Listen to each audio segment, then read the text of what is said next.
तो आज हम देखने वाले हैं क्लास 9 की एक्सरसाइज 7.3 का question number 2। AD is an altitude of an isosceles triangle ABC in which AB is equal to AC। तो इस क्वेश्चन बुक को पढ़कर हमें फिगर ड्रॉ करना है। ये फिगर यहाँ बना हुआ नहीं था, तो क्वेश्चन में दिया है क्या कि AD क्या है, एल्टीट्यूड है किसी आइसोसेलेस ट्रायंगल ABC का। तो सबसे पहले हम क्या करते हैं, आइसोसेलेस ट्रायंगल ABC ड्रॉ कर लेते हैं। आइसोसेलेस ट्रायंगल वो ट्रायंगल होते हैं जिसमें दो साइड्स क्या होती हैं, आपस में इक्वल होती हैं। तो हमने ABC एक आइसोसेलेस ट्रायंगल बनाया जिसमें ये AB साइड AC साइड के इक्वल है। ठीक है, और क्या बोला है कि AD क्या है, AD इज एन एल्टीट्यूड। और हमने क्या किया, इस पॉइंट इस ट्रायंगल ABC के पॉइंट A से, वर्टेक्स A से हमने इस BC पर क्या किया, एक एल्टीट्यूड ड्रॉ किया। एल्टीट्यूड ड्रॉ किया, और ये एल्टीट्यूड क्या करता है, जिस भी साइड पर ये ड्रॉ किया जाता है उसके साथ ये हमेशा 90 डिग्री का एंगल फॉर्म करता है। मतलब ये वाला एंगल और ये वाला एंगल क्या होगा, 90 डिग्री होगा। इसके यहाँ पे हम लिख लेते हैं इस तरह से। ठीक है, ये दोनों साइड से क्या होगा, 90 डिग्री होगा। तो हमें शो करना है कि AD बाइसेक्ट BC।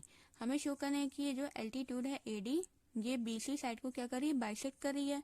बाइसेक्ट करने का मतलब टू इक्वल पार्ट में डिवाइड कर रही है। मतलब हमें प्रूफ करना है कि BD is equal to CD, ये हमें प्रूफ करना है। इसके अलावा हमें प्रूफ करना है कि AD बाइसेक्ट एंगल A, और ये भी प्रूफ करना है कि ये जो AD है ये एंगल A को भी बाइसेक्ट कर रही है। मतलब ये इधर का हाफ एंगल, इधर का हाफ एंगल क्या है, आपस में अगर इक्वल हो जाए तो हम बोल सकते हैं कि ये AD एंगल A को बाइसेक्ट कर रही है। ठीक है, तो इसके लिए सबसे पहले देखें यहाँ गिवन मैंने डाला है, तो गिवन में जो हमें गिवन है उसको हम यहाँ लिख लेते हैं। क्या गिवन है हमें कि ABC एक क्या है, आइसोसेलेस ट्रायंगल है जिसमें AB is equal to AC है। तो लिख लेते हैं ABC is an isosceles triangle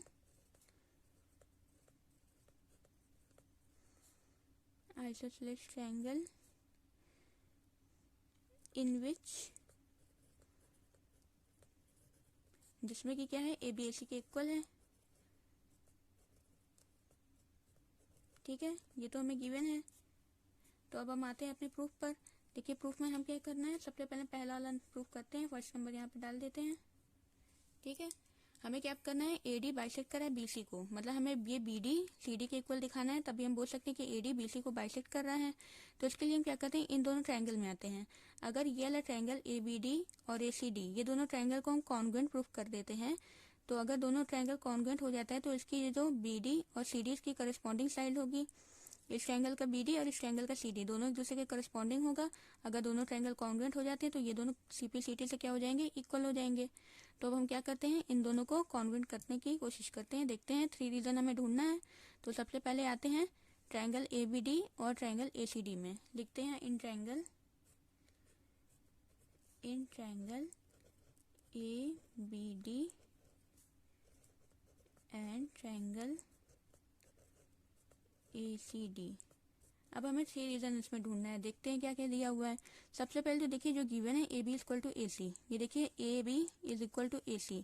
इस ट्रायंगल ABD का AB साइड और इस ट्रायंगल ACD का AC साइड, ये क्या है, आपस में इक्वल है क्योंकि ये एक आइसोसेलेस ट्रायंगल है। ठीक है, तो लिखते हैं AB is equal to AC। और ये क्यों इक्वल है, क्योंकि ये हमें गिवन है। क्योंकि गिवन है कि ये क्या है, आइसोसेलेस ट्रायंगल है और जिसमें कि दो साइड्स AB और AC आपस में इक्वल हैं। ठीक है, अब देखिए जो ये ट्रायंगल है ABD, इसमें ये साइड AD आ रही है, और ये जो ट्रायंगल है ACD, इसमें भी ये साइड AD आ रही है। तो मतलब AD दोनों में आ रहा है, तो हम लिख सकते हैं AD equal to AD common.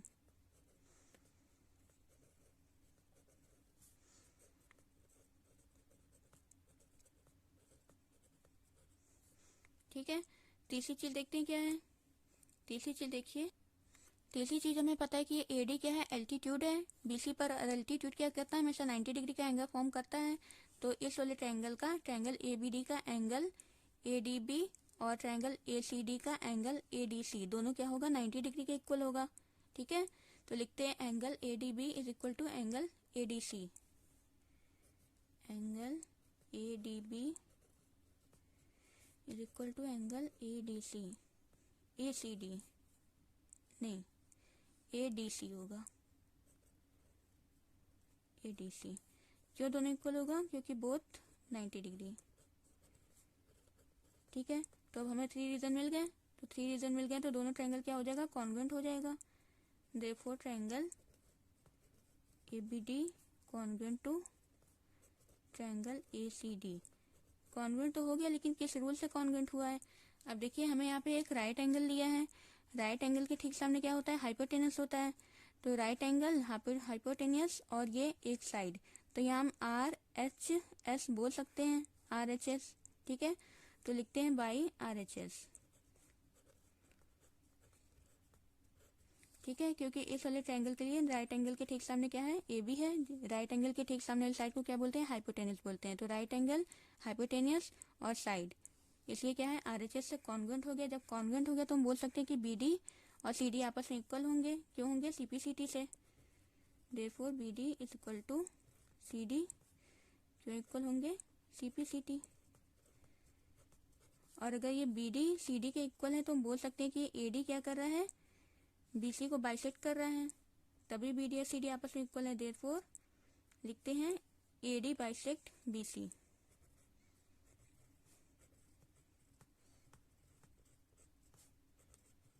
ठीक है, तो इस तरह से ये फर्स्ट वाला हमारा प्रूफ होता है। अब आते हैं सेकंड वाले पर। देखिए, सेकंड वाला हमें क्या प्रूफ करना है कि जब AD है, एंगल A को बाइसेक्ट करिए। ये जो AD है, ये एंगल A, मतलब ये जो पूरा एंगल है A, उसको बाइसेक्ट करिए, मतलब इधर का एंगल और इधर का एंगल आपस में इक्वल होगा, तभी हम बोल सकते हैं कि ये AD क्या कर रही है? एंगल A को बाइसेक्ट कर रही है। तो ये ऐसा कब होगा? क्योंकि देखिए, दोनों ट्रायंगल क्या हो चुका है? कॉन्ग्रुएंट हो चुका है। तो इधर का एंगल BAD और इस ट्रायंगल का एंगल CAD, ये दोनों भी आपस में इक्वल होंगे। क्यों होंगे? क्योंकि इसके करस्पॉन्डिंग एंगल, इसे CPCT से, ये दोनों भी आपस में इक्वल हो जाएंगे। ठीक है, तो हम इसको डायरेक्ट लिखते हैं। Therefore BAD angle BAD is equal to angle CAD। यहाँ सेंस लगाते हैं, देयरफॉर नहीं, CAD। ये दोनों क्यों आपस में इक्वल है? ये भी CPCT से आपस में इक्वल है। तो अगर ये वाला एंगल इस एंगल के इक्वल हो गया तो हम बोल सकते हैं कि AD क्या कर रहा है? एंगल A को बाइसेक्ट कर रहा है। Therefore AD bisects angle A। ठीक है, तो इस तरह से दूसरा वाला भी हमारा प्रूफ हो गया।